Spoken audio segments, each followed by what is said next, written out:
Tuesday, November the 5th, 2024. Let us gather together and experience the goodness of God. I'm Pastor Trey Comstock. We will begin with our scripture of the week, Mark chapter 10, verses 46 through 52, and a piece by me entitled 4'10" and the Power of God. Then, Pastor Emily Larson, Pastor Scott Catchot, and I will talk scripture, and more specifically, what we should do with the Bartimaeuses in our lives, how we should be shaped by the Bartimaeuses of our lives, and what it means that God can still be a mystery sometimes. But first, a reading from Mark chapter 10, verses 46 through 52. They came to Jericho, and as his disciples and a large crowd were leaving Jericho, Bartimaeus, son of Timaeus, a blind beggar, was sitting by the roadside. When he heard that it was Jesus of Nazareth, he began to shout out and say, "Jesus, son of David, have mercy on me." Many sternly ordered him to be quiet, but he cried out even more loudly, "Son of David, have mercy on me." Jesus stood still and said, "Call him here." And they called the blind man, saying to him, "Take heart, get up, he is calling you." So throwing off his cloak, he sprang up and came to Jesus.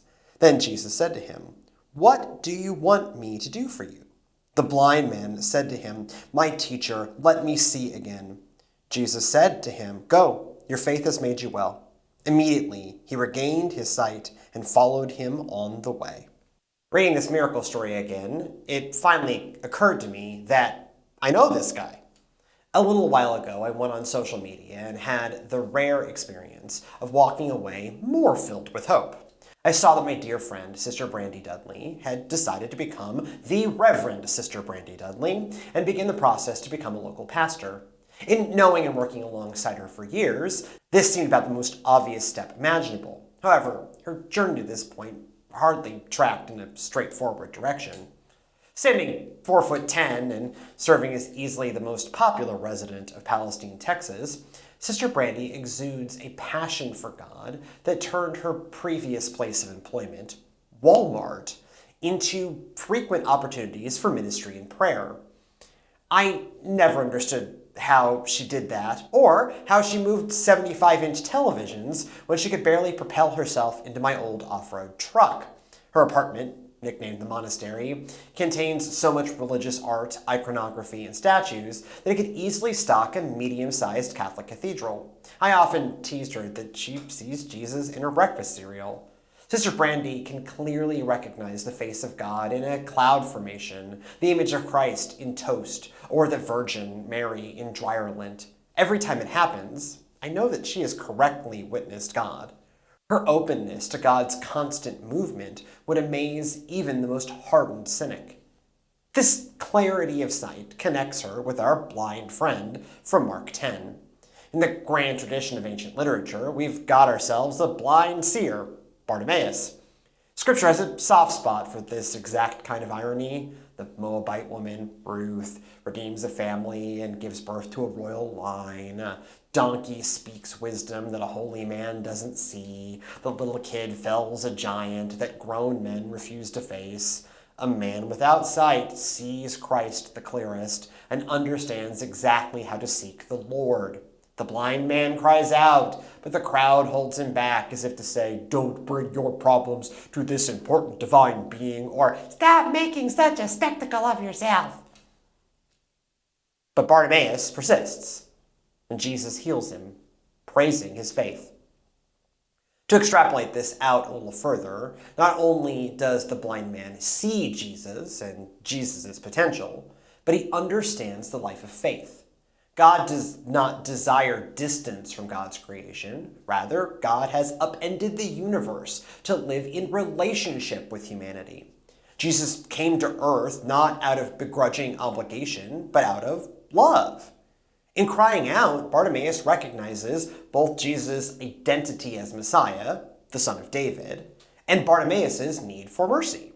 Our unsighted friend gets that he stands in the presence of the one who can help him, and perhaps intuitively knows that Messiah wants to help him. In this way, Jesus' statement in verse 52 that "your faith has made you well" takes on a double meaning. Literally, the man had such faith that drove his persistence and got him in front of Jesus, leading to his healing. However, on a spiritual level, the man was already well long before his direct encounter with Christ. He knew God on a deep level, so much so that even before he receives his sight, he springs to his feet and throws off his cloak at the invitation to an encounter with Christ. Bartimaeus' exuberant faith carried him over the obstacle of the crowd and made his life fuller of joy of the Lord to begin with. Sister Brandy's similar ability to see God in every moment and every person gives her similar power. She moves through the world constantly joyful as her exuberant faith keeps her eyes permanently open to the movement of God. I can often wonder where God is. Sister Brandy always seems to know. Her life has struggles and obstacles like anyone else. But no matter what occurs in her life or in the life of the church, Sister Brandy moves first to cry out to God and then feels confident that God will do what God does best. This ability of hers certainly impacted me. 5 or so years ago, the church that Sister Brandy and I served had hit the wall. The church had experienced a lot of hardship and decline, and nothing that we did seemed to get us going in the right direction. Other members of our ministry team had faced similar struggles in the church that they served. It felt like banging your head against a wall and hoping the wall would finally break. One night, at the height of my own frustration, I gathered the ministry team for prayer at 11 p.m. Sister Brandy, Scott, Emily, and I prayed deep in the night for God to open the right doors and for us to overcome the obstacles that we faced. After that night, things changed. Ideas came together, people showed up, our own work gained new momentum. I initiated that prayer meeting, but doing so was wildly out of character for me. I lacked that prayer instinct and sheer confidence in God's power. Sister Brandy deserves the credit. Her clear-eyed faith and rapidity to take everything to God taught me about the faith of the blind seers and the diminutive saints that find peace in God and never let an obstacle get in the way. So as you just heard in the piece, you heard a couple things in the piece. One is, we know this person. The other thing is, this is, Bartimaeus is an inherently recognizable figure. Yeah. For Bartimaeus, it plays out in a specific way, but it is this kind of, very and weirdly detailed for a Markan story. This fairly detailed picture of those people in your life that just fundamentally get what God is doing, even if the world is not always interested in seeing what they are seeing. The really key interaction in this story for me isn't Bartimaeus' interaction with Jesus, which is the lovely interaction. Jesus heals him, encourages him. There is this, what I highlight is kind of like a double entendre, a double meaning of your faith has made you well. But the real interaction for me that led to the piece is the interaction between Bartimaeus and the crowd.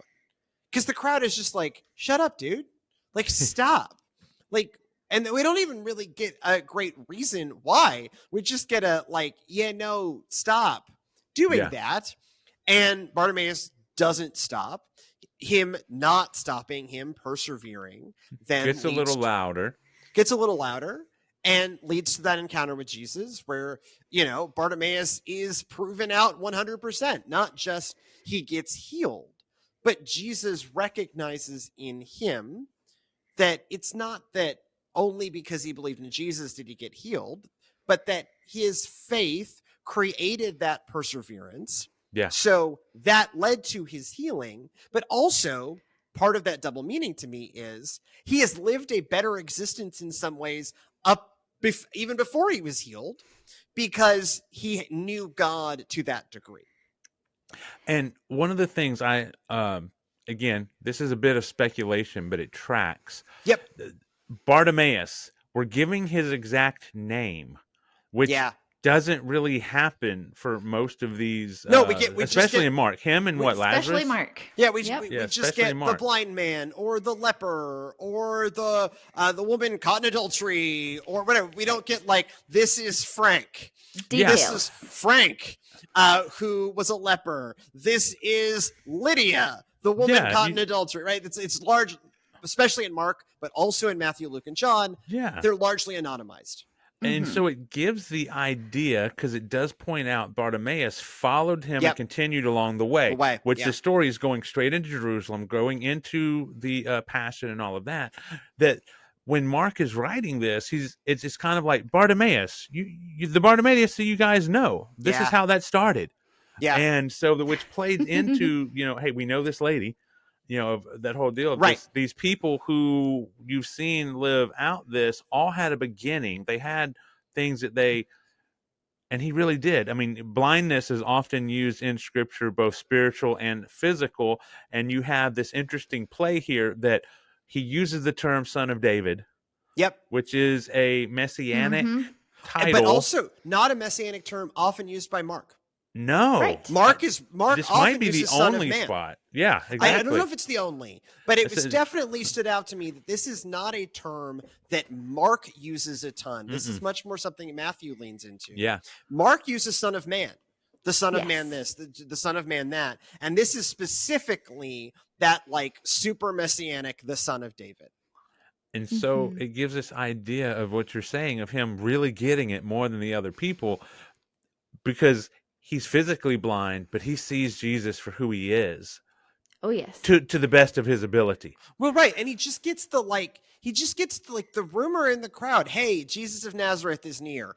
And we don't know what Bartimaeus' background is with, the way of Christ before that, but like that is enough, right? Obviously you can't see him. And so that is enough for him to just go, hey, Son of David, have mercy on me. Yeah. Crowd goes, shut up, dude. He keeps going, and the whole thing plays out. He pushes in and Well, presses in. And then you have that whole, your faith has made you whole, which the only other one in Mark I'm aware of being used was with the lady with the issue of blood, Yeah, who also That had sounds to right. press in. Right. Yes. Well, and one of the details that I love in the Bartimaeus story is that he throws off his cloak. Yeah. Yeah. And thinking specifically of this is a blind man in a crowd, he's not getting that cloak back unless No. he can see it, right? Like he knows what is going to happen. He has such faith in what is about to happen. He knows. Bartimaeus gets it. He gets And then it, yeah. pushing through a crowd, it's a horrible metaphor, but it's how I always picture Bartimaeus running and kind of ping-ponging Fumbling, himself yeah. through this crowd of people. Well, yeah, because again, have you ever seen a blind person run? I mean, it's not a thing. It's not Right? No, and also, like his cloak was probably, given this is a blind guy hollering on the side of the road. His cloak's Right. probably one of his most valuable, maybe his most valuable possession. Yeah. Absolutely. This is, one of the things you must grasp about the ancient world, even up until a couple hundred years ago, is that like working people did not own very many clothes. Correct. Yeah. You weren't running down to the, Kohl's or anywhere to Right, get fast Right. fashion did not exist. Yeah. Right. This is Mass your one manufacture cloak. of cloth did not exist, and so Mhm. most poor and working people, even up until like 200 years ago, owned like 1 to 2 sets of clothing. Period. This guy Mhm. owns one set of clothes. Yeah. He owns Yes. one cloak, and in a desert environment, you need that thing year round. Yes. And very likely how he kept track of the alms that was dropped to him, because it would keep it close. It would provide a little container. Very likely. Who knows? But Mhm. Right. And so to like ditch that, So to get ditch Jesus- that yeah. to go and run after Jesus, I mean, that faith right there, just leaving the cloak behind. That's a leaving detail my that we skip past over sometimes, behind. but Yeah. that is incredibly powerful. Right. And so there, like, this can be, you can read this as just another nice miracle story. And it is. Like, it is. And Mark loves them, right? As we Yeah. joked about before. Mark, we are finishing up the period of Mark where it is Jesus is healing Oprah. This is, you get a healing, you get a healing, you get a healing. Everybody gets a healing.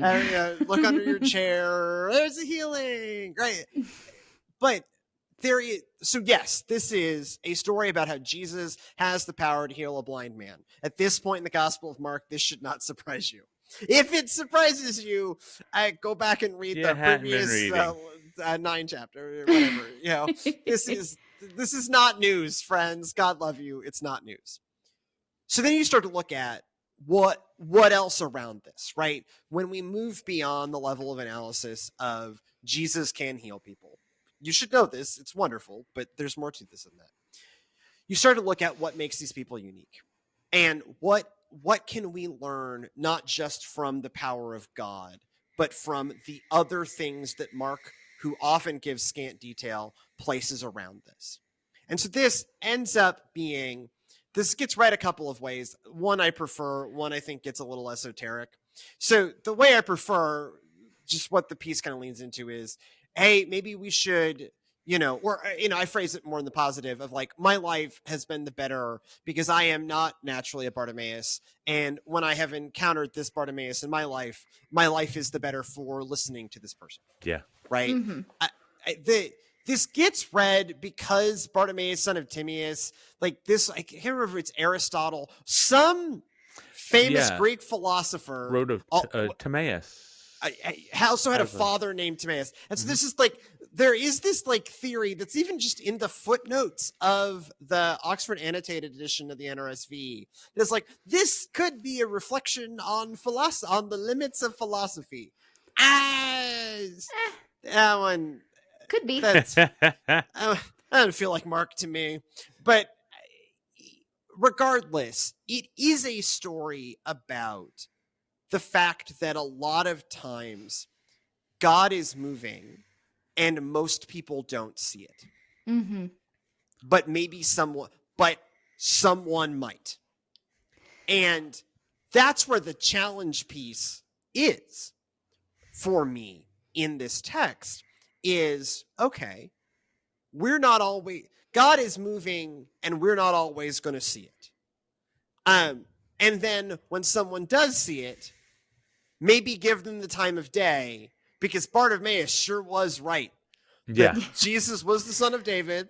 Well, he was going to have mercy on him, and he was going to get to this guy who he knew to be the Messiah, who was going to have mercy with him. And then, as you raised, Scott, and I think it is pretty plausible given what Mark gives us, then continues, as it says, continues on the way. Yeah. And what that means is became a fixture of the early Christian movement. Yeah. Mm-hmm.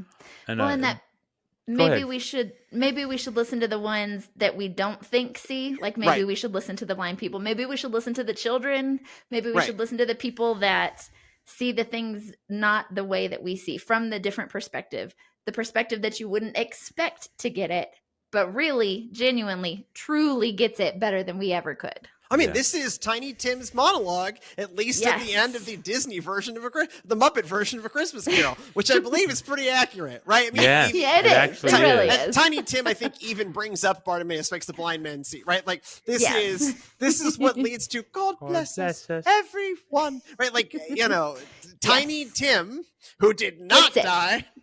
So this is a sidetrack. But it's about the Muppets. On the internet for, I don't know, this is a few months back in my weird corner of Twitter, there was a contest like, what is the greatest line read in movie history? Right. And you might think of like Pacino at the end of Scarface, or you might, anything that Marlon Brando did in The Godfather. Yeah. But one of the things that got proposed was Gonzo's line read of Tiny Tim, who did not die, as the greatest line read in movie history. And you know what? What? Not wrong. He's not wrong. It's pretty good. It's not wrong. And I always liked his Marley was dead to begin with. Yeah. But Tiny Tim, who did not die. Anyway, so Tiny Tim, who did not die, has this monologue. I think it's in the actual book, at the end of A Muppet Christmas Carol, canonically the best one, where he talks about, the birth of Jesus and, the celebration, and makes the blind man see. And Tiny Tim has been the unlikely moral center of that film, of that book, that becomes the amazing work of art by the Muppets. And It's the first one they made after Henson died, and it's a certified just all-timer. Gift of American cinema. One of Michael Caine's best roles. Fight me on that. Yes. I'm not wrong. No, that man plays off some Muppets. That man plays off some Muppets. That and their Treasure Island version. Yes. Oh, God. Yeah. Yes. The Swedish chef in that movie. Anyways, Muppets aside, they're never far from my mind.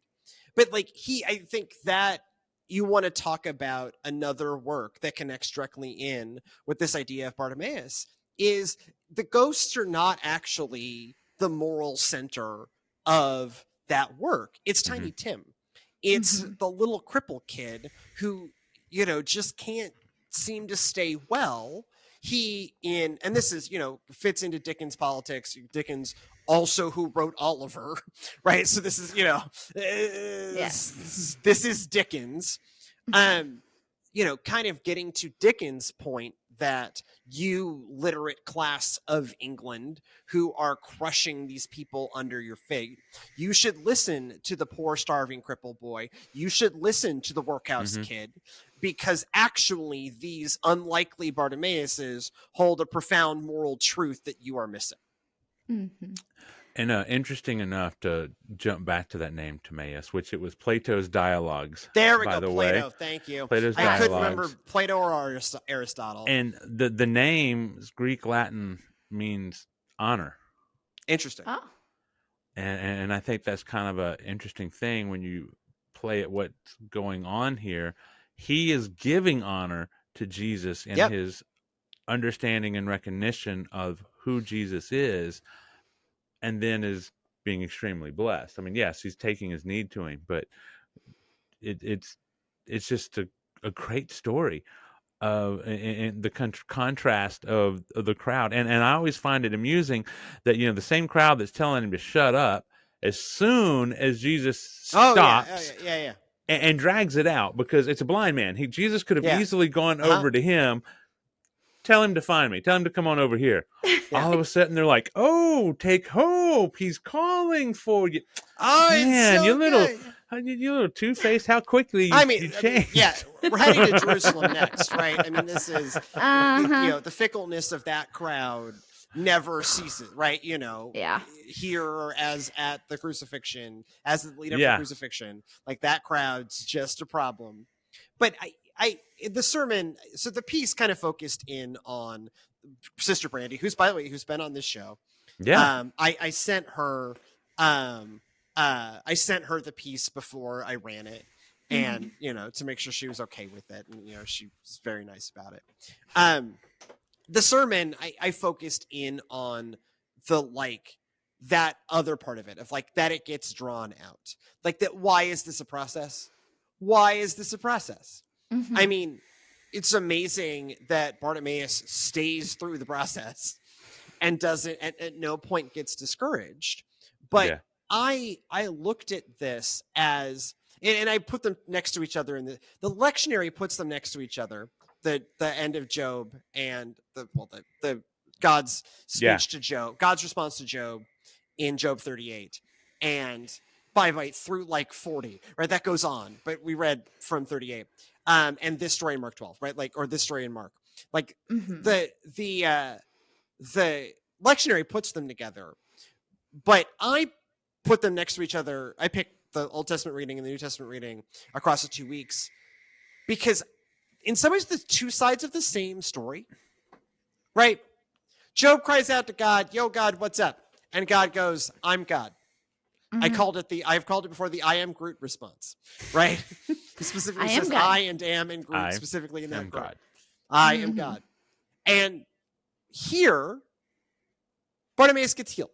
The end result is it gets healed. Why did it take as long as it did? Why did it take the process that it did?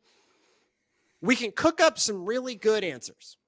We can cook up some really plausible answers of, well, he, maybe he wasn't, prior to this, he wasn't ready for healing. And then through this process, he became ready. And sure, we can Monday morning quarterback this all day long. Yeah. But we don't know, the text doesn't say. And the simple answer is that really frustrating, mysterious answer of, why did it happen this way? Because God is God. Yeah. And that's it. I kind of doubled down on that a bit with the All Saints message that pulled from the Lazarus story. Yeah. Because, Jesus gets notified and then he's when late. Lazarus was sick, and then he waits. Yeah. Mm-hmm. And when he Why did points out Lazarus before have he to gets die? there, Lazarus is dead, and I'm glad I wasn't there. Wait, what? Why? Jesus. So that you can see what else can happen. It's just so, it's like, what? Right. It's a mystery. It's a profound mystery.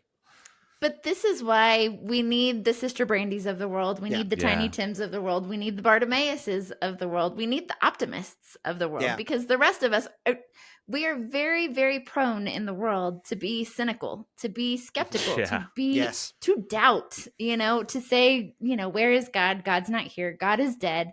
But we need those people and those reminders in our lives to go, no, look, see, God's working. God's in my breakfast cereal. God is moving right here, right? Like this is why you need those people in your life to remind you that God is there, that God is moving, that God is working.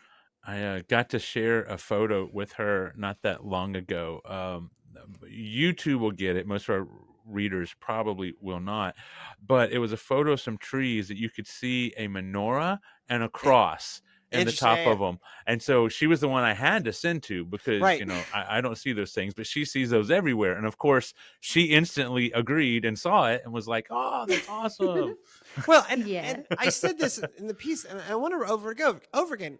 I tease her. This has been a running joke between her and I for years. The truth is, my point is she's right, and the rest of us are wrong.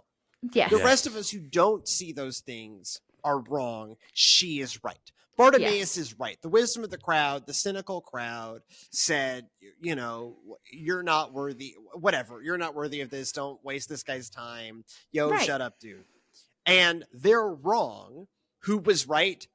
Bartimaeus. Yeah. Right. Who is not wondering why this process played out the way it did? Bartimaeus does not seem to be wondering why this process. He is just merely overjoyed that it's happening now.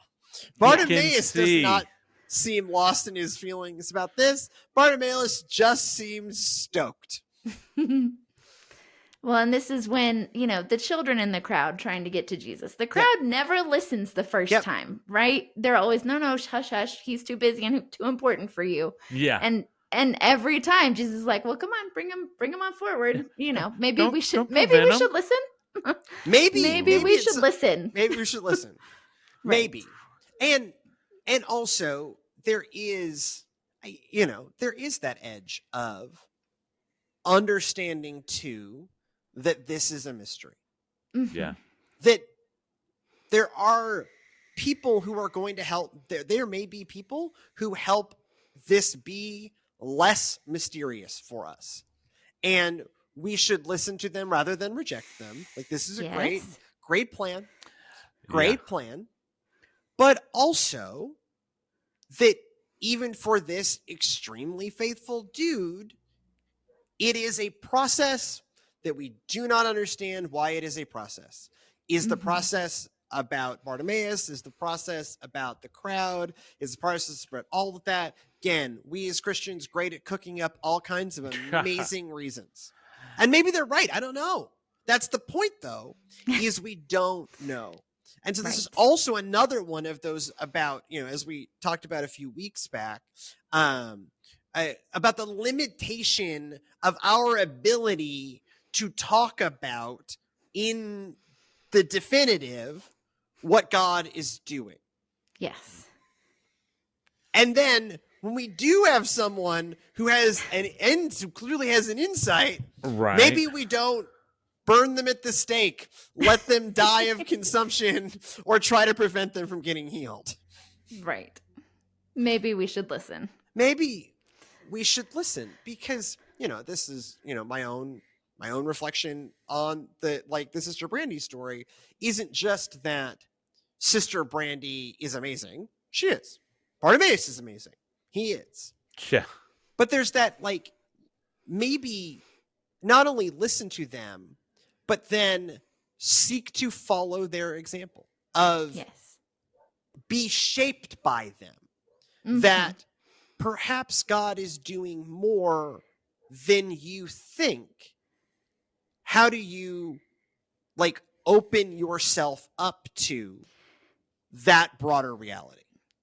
So we used to do this really great thing because it's just easier for me to see God in nature. So many times I have to get out into the woods, into the canyon, out onto the beach, something to go and notice where God is sometimes. But we used to take our confirmation classes on prayer walks. Yeah. And then just throughout the confirmation process, have them start journaling their God moments. Yeah. Where did you see God move? Right? Where, like, because sometimes it's easier to see looking back than it is, in the moment. If you look back, where was God in this situation? And so having them journal that out.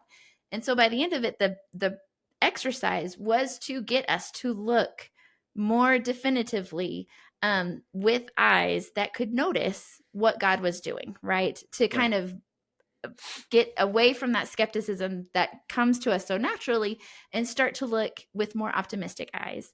And so it was always great hearing all of these journaled responses of, I never would have noticed that this was a God moment if I hadn't stopped and slowed down and opened my eyes to what God was actually doing and where God was actually working, even when I thought that God wasn't, or even when I didn't understand what God was doing or why it took so long, and all of those other opportunities. So it is a good practice if you are one of those people who of which I am. Is not naturally optimistic, right? If you are not naturally a person who is going to look around and go, okay, where is God in all of this? Maybe journal it. Maybe go back and see. Maybe start to take notice and pay attention to those things and write it down somewhere so that you also can be more Bartimaeus-like. So you can be a bit more like Sister Brandy, and start to see Jesus in the places that God already is, but that maybe we didn't notice before. Right. Because it is those, like, again, it's the blind seer, right? Mm-hmm. The blind man, the blind man has clearer sight than the sighted crowd, right? Exactly. This great, ancient literature loves, irony. Done previous, right? I think we've, previously, in some iteration of me writing and talking in this format about scripture, I dug into the Oedipus cycle, and we looked at I looked at the blind prophet Tiresias, right? Again, the blind prophet is, the Bible is not the only place around this same time, few centuries before, few centuries after, where, ancient authors love a blind seer. They love a blind seer. They love that, deep irony of the person without sight who clearly sees. Mm-hmm. And for me, like, I definitely identify as, it's the mystic and the skeptic, right? Brandy's the mystic and I'm the skeptic. We're going to write a book, The Mystic and the Skeptic, right? Like that, right? That'd be cool. And so I have a useful function because I don't immediately love and trust everyone we've ever met. And sometimes I'm right, because, I have a little bit of a more skeptical bent than Sister Brandy does. And Sister Brandy is often profoundly right about the movement of God. But in those times where I do see God, it is often when I have the time and space to look, right? That a lot of, particularly ministry, but I think this is just human life, and I happen to live human life doing ministry full time, is you're just kind of in, a run and gun all the stinking time. You are just, it is a never ending action montage. And, certainly modern life does not afford much space, but, places like, when I walked the Camino de Santiago 3 times, like, that is a place where, I could start to put those pieces together of like, oh, these are the places where I didn't think God was in my life, that God actually was in my life. That really made the difference. My first walk in 2006, I just finished my freshman year of college. And, I've talked about this a lot. It was an important thing, but I arrived in Santiago on my 20th birthday. And part of why I rigged it that way, because I had to I got a little behind, and then I had to put in some real nuts days to get caught up. But it was like a really big deal to arrive on my 20th birthday, because I didn't think I would live to 20. Because the nature of the depression I have, like just the concept that I was going to live that long as a late teenager seemed remarkably unreasonable.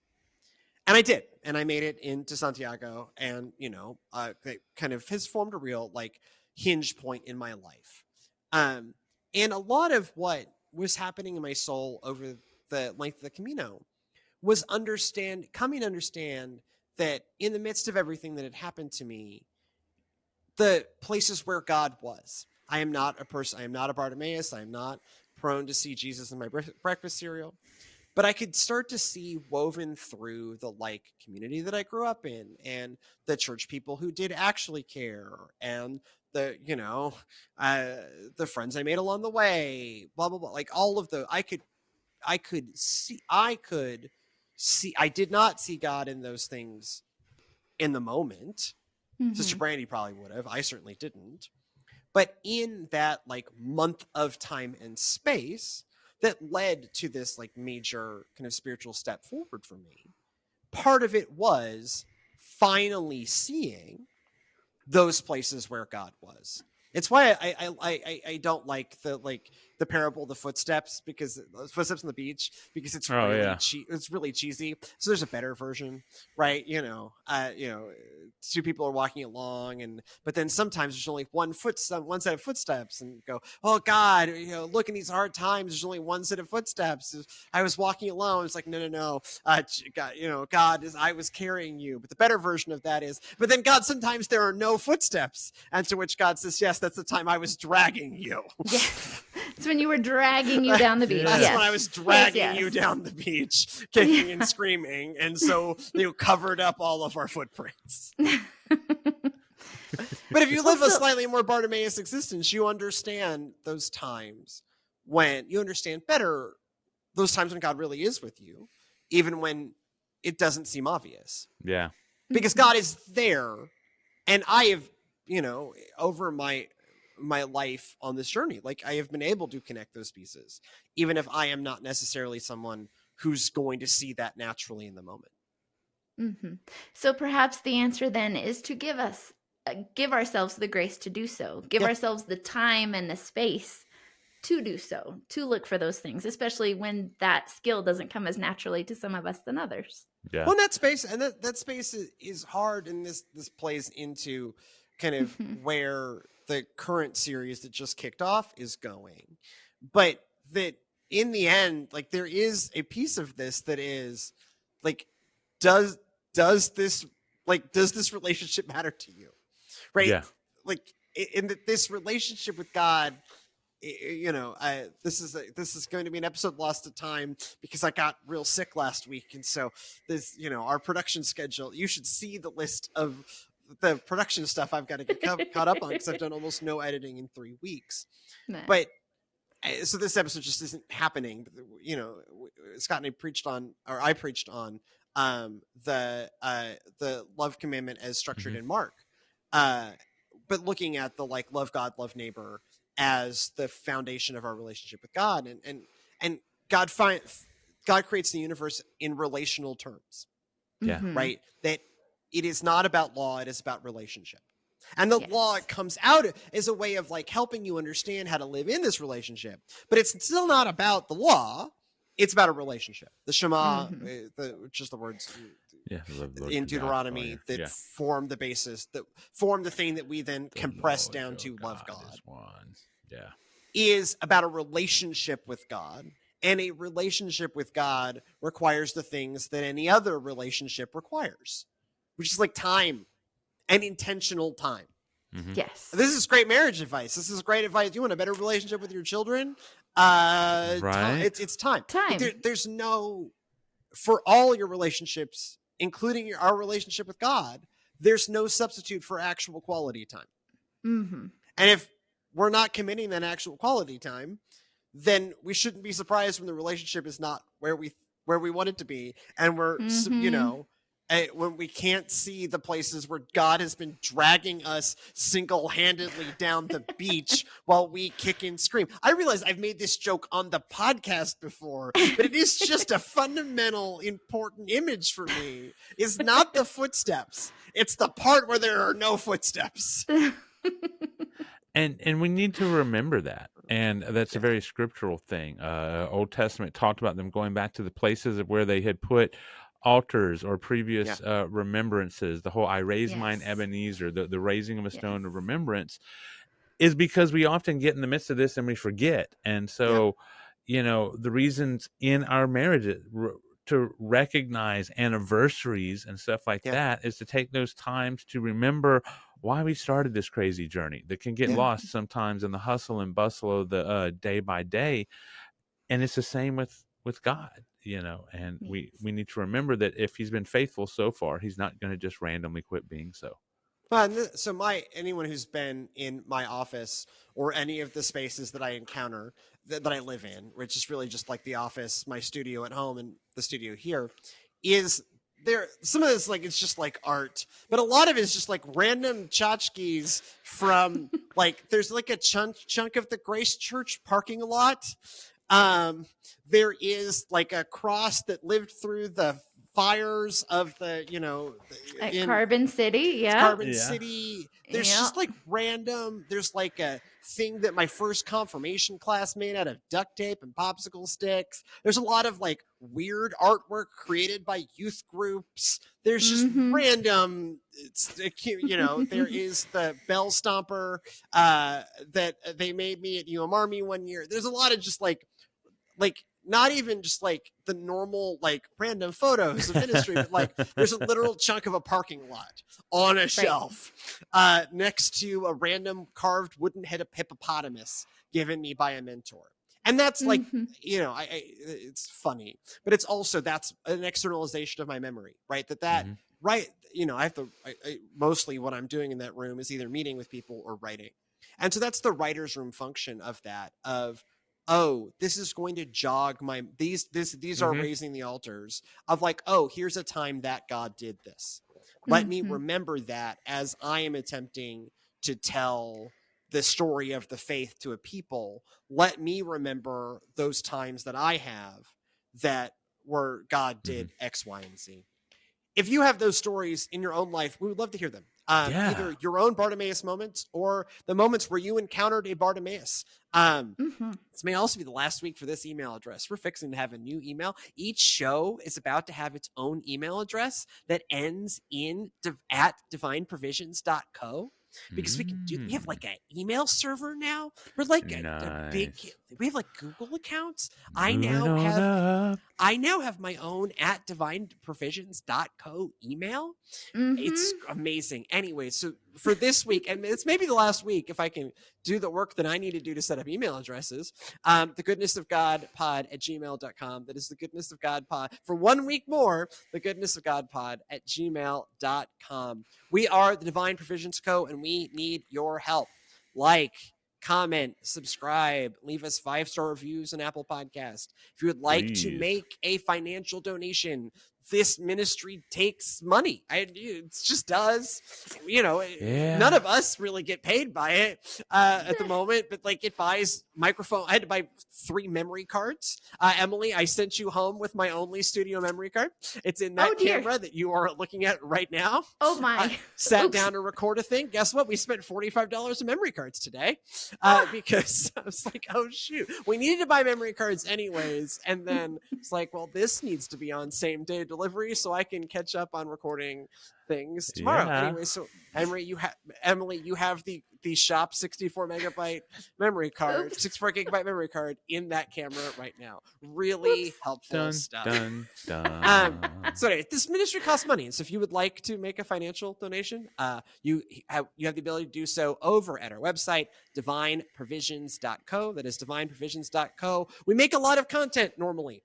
We haven't in the last 3 weeks, but we normally make a lot of content. Actually, a new episode of Cut the Crap went up on Friday called For God and Country. If you want to hear our thoughts, are actually kind of nonpartisan thoughts on on the concept of Christian nationalism. This is like, we timed it with the election, but it's not really about the election. It's about, why do we keep trying to do this very narrow kind of God politics? Anyways, that is up on our YouTube channel, on our Facebook. Anyways, it's at Divine Provisions Co. on most things. At Divine Provisions Co. on YouTube, on Facebook, on Instagram, and at Divine Provisions C on TikTok. That is at Divine Provisions TikTok. And the letter C.